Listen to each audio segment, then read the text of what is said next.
नमस्कार दोस्तों, स्वागत है आपका शिव साधना तंत्र चैनल में। भगवान महाकाल का आशीर्वाद आप सब पर बना रहे, ऐसी मन में कामना है, प्रभु से प्रार्थना है। पिछली वीडियो में हम लोगों ने चर्चा की थी कि लाल किताब के अनुसार जन्म कुंडली के, आपकी जन्म कुंडली का जो प्रथम घर है, लगन का जो भाव है, उसमें सूर्य, मंगल, बुध और गुरु अगर बैठे हों तो उनका क्या फल आपको मिलेगा, और यदि आपको कोई अशुभ फल मिल रहा हो तो आप क्या उपाय करें कि उस अशुभ फल को कम किया जा सके। इस विषय में पिछली वीडियो में चर्चा की थी, जिसका लिंक मैं इस वीडियो के डिस्क्रिप्शन में भी दे दूंगा। आप उसको पहले देखें, उसके बाद इस वीडियो को देखेंगे तो आपको बहुत अच्छे तरीके से समझ में आएगा। तो उससे आगे बढ़ते हैं, चर्चा करते हैं शुक्र की।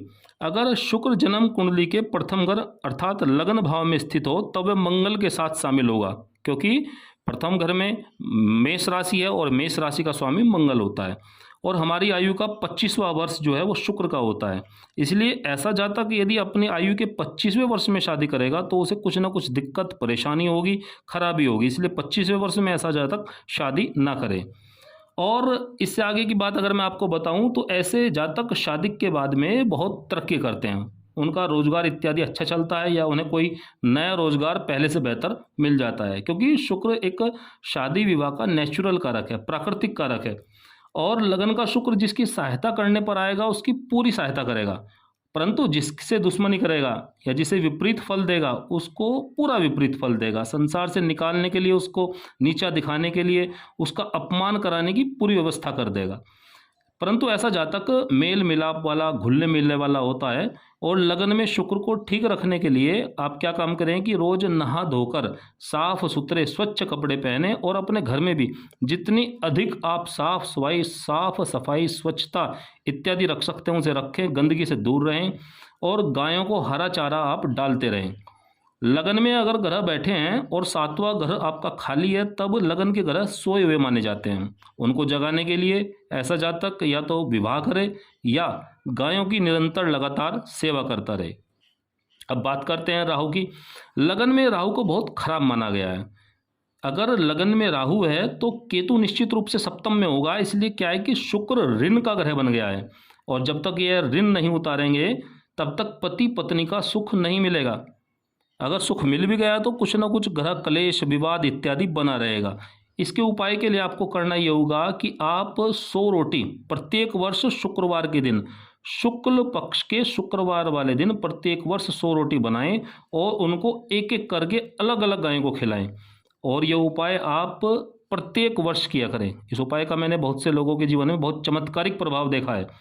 और क्या करना है आपको, किसी से कभी भी बिजली का सामान या काला नीला कपड़ा मुफ्त में फ्री में मत न लें, और अगर कोई बाई चांस दे भी जाए तब आप उस सामान को किसी गरीब या ज़रूरतमंद जो व्यक्ति हो उसको आप दान कर दें। लगन में राहु क्या है कि अधिक यात्रा करवाता है, और कई बार क्या है कि विदेश यात्रा भी करा देता है, और यह इंसान को सही काम या सही निर्णय नहीं लेने देता। इस कारण से कई बार जातक की क्या होता है कि पढ़ाई लिखाई अधूरी रह जाती है, और जातक का मकान, नौकरी इत्यादि भी लगातार बदलती रहती है। और कई बार क्या होता है कि बिना कोई कार्य किए, बिना किसी चीज़ में इन्वॉल्व हुए जातक के ऊपर कोई ना कोई आरोप लग जाते हैं ऐसे, जिसके कारण से कई बार कोर्ट कचहरी, मुकदमा या जेल इत्यादि जाने की भी नौबत जातक के जीवन में आ जाती है। राहु जातक का मस्तिष्क ऐसा कर देता है कि वह उसको किसी की सलाह नहीं लेने देता। उसके मस्तिष्क का ऐसा हो जाता है कि मैं जो भी कार्य कर रहा हूँ वो बिल्कुल ठीक कर रहा हूँ, और फिर इंसान जो भी काम करता है उसमें उसको नुकसान करवा देता है। अगर इसके ऊपर शुभ ग्रहों की युति या दृष्टि हो तब कम परेशानी देता है, और अगर पाप ग्रहों का प्रभाव अधिक हो तो ऐसे इंसान को जिंदगी में खराबी और परेशानी अधिक सामना करते हुए मैंने देखा है। लगन में राहु वाले व्यक्ति को मैंने ड्राइवर, पुलिस और मिलिट्री के कार्य में अधिक देखा है, क्योंकि ये लोग एक जगह टिककर काम नहीं करते। इनकी कार्य की प्रकृति ऐसी है कि इनकी बदली जल्दी होती जाती है। लगन में राहु इंसान को मोटापा देता है, या कहे जाए कि मोटापे का संबंध राहु से है, वो भी सही है। राहु शरीर के अंदर गैस पैदा करके मोटापा पैदा करता है। लगन में बैठा राहु अपनी दृष्टि पंचम, सप्तम और नवम पर देता है। और आप जानती है कि जहाँ पर राहु की दृष्टि पड़ती है वहाँ पर निश्चित रूप से कुछ ना कुछ खराबी वह पैदा करता है। राहु नकारात्मक सोच अर्थात निगेटिव सोच करवाकर पेट और मस्तिष्क खराब कर देता है, जिससे पाचन शक्ति कमजोर होती है और जहाँ तक की स्मरण शक्ति भी घटती है, उसको सोने तक में भी दिक्कत आ जाती है। और राहु से बचाव के लिए आप क्या और उपाय कर सकते हैं कि आप अधिक से अधिक चांदी धारण करें और हर साल प्रत्येक वर्ष 4 किलो जौ और 4 सूखे हवन वाले नारियल बुधवार वाले दिन संध्या के समय जल चलते हुए बहता हुआ कोई पानी हो उसके अंदर आप जल प्रवाह कर दें सूर्य डूबने से पहले। और क्या करें आप, और आप लंगड़े अंधे व्यक्ति की यानी कि किसी भी अपंग व्यक्ति की या पागल व्यक्ति की जिस प्रकार से भी आपकी संभव हो सेवा करें, उसकी भोजन से, वस्त्र से, धन से इत्यादि उसकी सेवा करें। और गरीब कोई व्यक्ति हो आपके आसपास, उसकी कन्या की शादी में आप, उसकी लड़की की शादी में आप जितनी अधिक मदद कर सके वो आप मदद करें। और कभी भी बिजली की चोरी मत करें। अब बात करते हैं केतु की। लगन में अगर केतु बैठा हो तो वो सप्तम घर को देखता है, इसलिए यहाँ पर शुक्र और मंगल दोनों ही ऋण के ग्रह बन गए हैं। मंगल के ऋण को उतारने के लिए आप अपनी सामर्थ्य के अनुसार कुछ दवाई खरीदकर मंगलवार वाले दिन, शुक्ल पक्ष के मंगलवार वाले दिन आप किसी भी मुफ्त डिस्पेंसरी में दान कर दे, जहाँ से गरीब और ज़रूरतमंद जो व्यक्ति हैं उनको दवाई इत्यादि फ्री में दी जाती हो, ऐसी डिस्पेंसरी में आप दान करें। और शुक्र का ऋण यहाँ केतु नहीं बना रहा बल्कि सप्तम में बैठा हुआ राहु बना रहा है, क्योंकि अगर लगन में केतु है तो राहु सप्तम में अर्थात सप्तम में 7वीं राशि तुला राशि में जा रहा है। तो शुक्र का ऋण उतारने के लिए आप उसका उपाय करें। और लड़की के माता पिता जब लड़की का विवाह हो तो 60 ग्राम चांदी का चौरस टुकड़ा, कन्यादान के समय 60 ग्राम चांदी का चौरस टुकड़ा, चकोर टुकड़ा जो 5 इंच लंबा और 5 इंच चौड़ा हो वो दान करें। और वह लड़की उसको अपने शयन कक्ष बेडरूम में रखें, जिससे राहु की शरारत से बचाव हो, राहु की शरारत से बचाव होगा। और शुक्र का ऋण उतारने के लिए वही उपाय जो मैंने पहले बताया था, 100 रोटी बनाकर शुक्ल पक्ष के शुक्रवार को प्रत्येक वर्ष 100 गायों को खिलाए, जिससे पति पत्नी का आपस में सुख बना रहे। लगन में केतु पैर में चक्र बनाकर रखता है, जहाँ तक घूमने फिरने का काम करता है, जैसे बिक्री प्रतिनिधि यानी कि sales agent, driver, CID police या आपका खुफिया एजेंसी के लोग, बहुत अधिक काम है जो घूमने फिरने वाले होते हैं, वे सब इससे जुड़े होते हैं। लाल किताब ने लिखा है कि जिसका केतु लगन में होता है उसका सूर्य उच्च का होता है। और किंतु मैंने लगन में केतु वाले व्यक्ति का जीवन जो है बहुत बड़ी सरकारी नौकरी में अक्सर नहीं देखा। हाँ, ऐसे लोग सीधे साधे हो सकते हैं, और चाहे सीधे साधे होकर अपना धन और पैसा दूसरे पर लुटा दें या लापरवाही से लुटा देते हैं। प्राचीन ज्योतिष में सूर्य को केतु के आश्विन नक्षत्र में उच्च का माना है, और केतु एक मोक्ष देने वाला ग्रह है, और इंसान की अंतिम इच्छा होती है कि वह भगवान से मिल जाए, अर्थात उसे मोक्ष की प्राप्ति हो जाए। भगवान उन्हीं को मिलते हैं जो अपना सब कुछ इस संसार में भगवान की बनाई हुई सृष्टि पर लुटा देते हैं, जैसे मीराबाई हुई, संत नामदेव, संत रविदास, संत कबीर हुए, गुरु नानक देव जी हुए।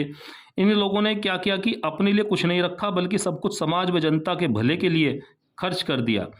इसलिए इंसान जितना सीधा साधा होगा उतना ही वह भगवान के नज़दीक होगा, और जितना ही अधिक गुणी, ढंगी, चतुराई वाला, कानूनी वाला, तर्क वितर्क वाला या हिसाब किताब वाला होगा उतना ही वह भगवान से दूर होगा।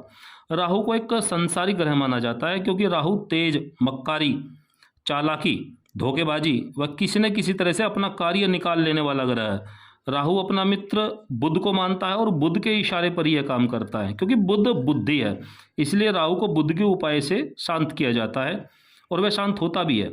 केतु जो है गुरु की राशि धनु और मीन में उच्च का होता है और गुरु से सलाह लेकर काम करता है, क्योंकि केतु का आप जानते हैं सिर नहीं है इसलिए उसमें सोचने समझने की शक्ति भी नहीं है। गुरु अर्थात परोपकारी, दूसरे की भलाई करने वाला ग्रह है, इसलिए केतु से परोपकार करवाकर मोक्ष प्रदान करता है। अगर केतु से परोपकार करवाकर गुरु मोक्ष प्रदान करता है और केतु लगन में अगर खराबी कर रहा हो तो छोटे बच्चों को आप पेन पेंसिल इत्यादि या फल इत्यादि या केला इत्यादि आप बांट दिया करें। गणेश जी की पूजा करें और अपने पैर के अंगूठे में सफ़ेद रेशम का धागा आप बांध कर रखें तो केतु का बुरा प्रभाव नहीं होगा, ये दाएं पैर में। और मैंने अपने अनुभव में देखा है कि जब लगन में शनि बैठा हो, अब शनि की बात कर लेते हैं, और अष्टम में राहु हो, लगन में शनि हो और अष्टम में राहु हो, या लगन में राहु और अष्टम में शनि हो, तब वह साल बहुत कष्ट देने वाला होगा। लगन का ग्रह अष्टम में आए हुए ग्रह को टक्कर मारकर खराब कर देता है। प्राचीन ज्योतिष ने भी इसे षडाशक दोष माना है और उसको बहुत खराब बताया गया है। उसी को लाल किताब ने भी अपनाया है, क्योंकि लगन में बैठे हुए जो ग्रह 8वें घर के ग्रह से छठा हो जाता है। लगन में बैठा हुआ घर अगर आप गिनेंगे तो 8वें घर से छठा पड़ता है, इसलिए लगन 8वें घर के लगन में बैठा हुआ ग्रह 8वें घर के जो ग्रह को खराब करना शुरू कर देता है, और फिर 8वें घर का ग्रह अपनी सहायता के लिए, जो अष्टम घर में बैठा हुआ ग्रह होगा वो अपनी सहायता के लिए दौड़ता है, और उसको सहायता अपने से पंचम घर से प्राप्त होती है, और अष्टम से पंचम 12वां घर, और 12वें घर में मित्र ग्रह बैठा है तो सहायता मिलेगी, और अगर शत्रु ग्रह बैठा है तब सहायता नहीं मिलेगी। और जब सहायता नहीं मिलेगी तो परेशानी पैदा होगी, और उस परेशानी को दूर करने के लिए अष्टम में बैठे हुए जो ग्रह हैं उसको हटाना होगा, जल प्रवाह इत्यादि उसका करना होगा, जिससे कि वह चौथे घर में चला जाए। लेकिन जल प्रवाह करने से पहले यह देख लेना चाहिए कि चौथे में कोई उसका पहले से ही शत्रु ना बैठा हो। अगर चौथे में उसका शत्रु बैठा है तब उस ग्रह के प्रभाव को सप्तम या अष्टम में ही रहने दें, सप्तम या अष्टम में ही रहने दें। सप्तम घर जो है वीरान पड़ी हुई जमीन का प्रतीक है, वहाँ पर उस ग्रह की वस्तु को आप पहुँचा दें, अर्थात कच्चे जमीन पर डाल दें जिससे कीड़े मकोड़े उसको खा लें। अष्टम घर है शमशान घाट, या शमशान घाट के अंदर उसको आप कायम कर दें। जैसे किसी का गुरु अष्टम घर में बैठा है तब वह जातक पीपल का पेड़ यदि शमशान घाट के अंदर लगा दे तो पीपल से छाया और लकड़ी मिलेगी, और गुरु उसका अच्छा फल करना शुरू कर देगा। जो जो वह पेड़ बढ़ेगा, अपनी जड़ पकड़ेगा, उतना ही उसका गुरु का फल धीरे धीरे धीरे धीरे शुभ होता चला जाएगा। अगर लगन में 2-3 ग्रह बैठे हों तब जो ग्रह लगन में अच्छा फल करते हैं उनको रहने दें, और जो खराब करते हैं उनको दान पुण्य या जल प्रवाह इत्यादि करके या जमीन में दबाने से उसको हटा दें, जिससे कि उनके बुरे प्रभाव से बचा जा सके। हमारे उपाय ऐसे होने चाहिए जिससे गरीब, दुखी, अपाहिज या ज़रूरतमंद व्यक्ति हो उसकी मदद हो, समाज में जो चोरी, बेईमानी, धोखाधड़ी कम हो। तो इस प्रकार के उपाय हमको करना चाहिए, तभी हमें और आपको शुभ फल प्राप्त होंगे। तो लाल किताब के अनुसार द्वितीय, तृतीय, अन्य ग्रहों के क्या क्या फल होंगे वो आने वाली वीडियो में मैं आपसे शेयर करूंगा। तब तक के लिए नमस्कार दोस्तों, हर हर महादेव।